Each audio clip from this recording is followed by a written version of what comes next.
നമസ്കാരം. വേദാംഗ ജ്യോതിഷത്തിലെ അമൂല്യമായ അറിവുകളും ആധ്യാത്മിക ജ്ഞാന ഉപദേശങ്ങളും പകർന്നു തരുന്ന പ്രശാന്തം ആസ്ട്രോ ചാനലിലേക്ക് ഏവർക്കും സ്വാഗതം.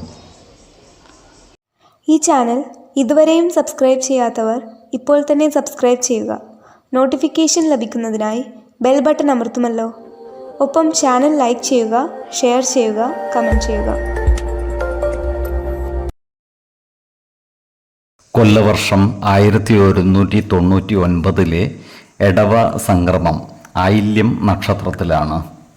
എടവം 1-ാം തീയതിയിലെ ഗ്രഹനില അനുസരിച്ച് മേടം രാശിയിൽ ബുധനും ശുക്രനും, എടവത്തിൽ സർവേശ്വരകാരകനായ വ്യാഴവും ആദിത്യനും, കർക്കിടകത്തിൽ ഗുളികനും, ചിങ്ങം രാശിയിൽ ചന്ദ്രനും, കന്നിയിൽ കേതുവും, കുംഭം രാശിയിൽ ശനിയും, മീനത്തിൽ കുജനും രാഹുവും സ്ഥിതി ചെയ്യുന്നു.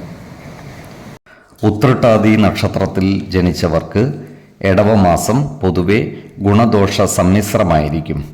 ഈ നക്ഷത്രക്കാർ വീടുമാറി താമസിക്കുവാനുള്ള സാധ്യതകൾ കാണുന്നുണ്ട്. എന്നാൽ വിശ്വാസികളായവർക്ക് ജ്യോതിഷ പ്രശ്നചിന്ത ചെയ്ത് വീട് മാറുന്നതുമായി ബന്ധപ്പെട്ട കാര്യങ്ങളിൽ ഉചിതമായ തീരുമാനം എടുക്കാവുന്നതുമാണ്. താമസത്തിനായി പുതിയ ഭവനം വാങ്ങിക്കുമ്പോഴോ നിർമ്മിക്കുമ്പോഴോ വാസ്തു പരിശോധന നടത്തുന്നത് ഉത്തമമാണ്. വാസ്തുശുദ്ധിയുള്ള ഭവനത്തിൽ താമസിച്ചാൽ സർവ്വ ഐശ്വര്യങ്ങളും ഉണ്ടാകുന്നതാണ്. വാസ്തുശുദ്ധിയില്ലാത്ത ഭവനത്തിൽ താമസിച്ചാൽ ദോഷഫലങ്ങൾ അനുഭവിക്കുവാൻ ഇടയാവുകയും ചെയ്യും. ഈ നക്ഷത്രക്കാർ സഹോദരങ്ങളുമായി നല്ല സ്നേഹബന്ധം നിലനിർത്തുവാൻ പരിശ്രമിക്കേണ്ടതാണ്. അല്ലാത്ത പക്ഷം കലഹത്തിലും ആപത്തിലും ചെന്നു ചാടുവാൻ ഇടയാകും. സഹോദരങ്ങളുമായി എല്ലാ കാര്യങ്ങളും തുറന്നു പറയുകയും ആവശ്യമെങ്കിൽ അവരുടെ സഹായ സഹകരണങ്ങൾ തേടുകയും വേണം.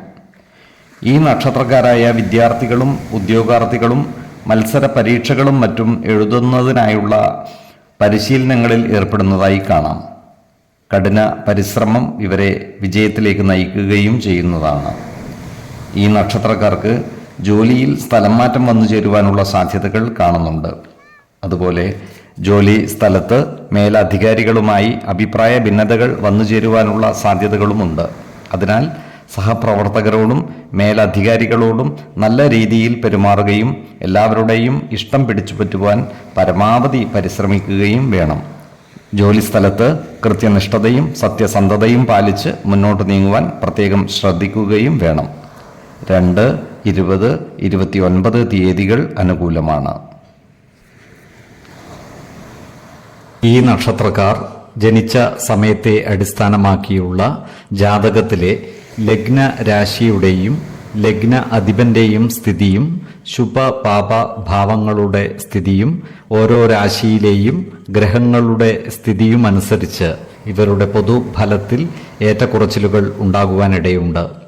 കുടുംബ ദേവതകളെയും ഇഷ്ടദേവതകളെയും ഉപാസിക്കുന്നത് ഇവർക്ക് ആയുരാരോഗ്യ സൗഖ്യമേകും. ഇഷ്ടദേവതാ മന്ത്രം 108 തവണ ദിനംതോറും ലിഖിത ജപം ചെയ്തു വരുന്നത് ഇവർക്ക് സർവ്വ ഐശ്വര്യങ്ങളുമേകും. നല്ല വ്യക്തി സാധനകളോടെയും ഉപാസനകളോടെയും മുന്നേറിയാൽ സർവേശ്വരാനുഗ്രഹത്താൽ ഇവരുടെ സർവ്വ കാര്യങ്ങളും മംഗളകരമാകും. നന്ദി, നമസ്കാരം. ജ്യോതിഷരത്നം പ്രശാന്ത് കണ്ണോം.